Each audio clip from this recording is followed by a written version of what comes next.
125 ಪೈಸಾ extra ಮಾಡಿದ್ದಾರೆ. ಮೊದಲು 370 ರೂಪಾಯಿ ಕೂಲಿ ಇತ್ತು, ಈಗ 382 ರೂಪಾಯಿ ಕೂಲಿ ಮಾಡಿದ್ದಾರೆ.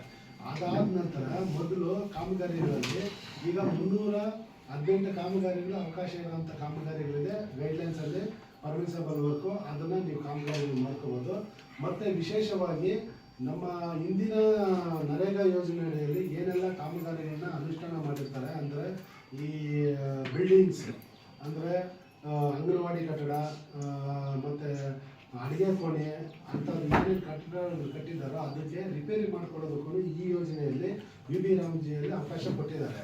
ಮೊದಲೆಲ್ಲ ಉದ್ಯೋಗ ಖಾತ್ರಿ ಯೋಜನೆಯಲ್ಲಿ ನೀವು ಕೆಲಸ ಮಾಡಿರ್ತೀರ, ನಿಮಗೂ ಕೆಲಸ ಆಗಿರುತ್ತೆ, ಪೇಮೆಂಟದು ಡಿಲೇನೂ ಆಗಿರುತ್ತೆ. ಈಗ ಆ ಥರ ಇಲ್ಲ. BB ರಾಮ್ಜಿಯಲ್ಲಿ ನಿಮ್ಮ ಒಂದು ಗ್ರಾಮ ಪಂಚಾಯತಿಯಲ್ಲಿ ಎಷ್ಟು ಮ್ಯಾಂಡೇಟ್ಸ್ ತೆಗಿತಾರೆ ಅಂದರೆ ಲೇಬರ್ ಪೋರ್ಷನ್ ಎಷ್ಟಾಗುತ್ತೋ ಅಷ್ಟಕ್ಕೆ ಆ ತಿಂಗಳಲ್ಲಿನ ಮೆಟೀರಿಯಲ್ ಪೋಸ್ಟನ್ನು ಬಂದ್ಬಿಡುತ್ತೆ. ಅಂದರೆ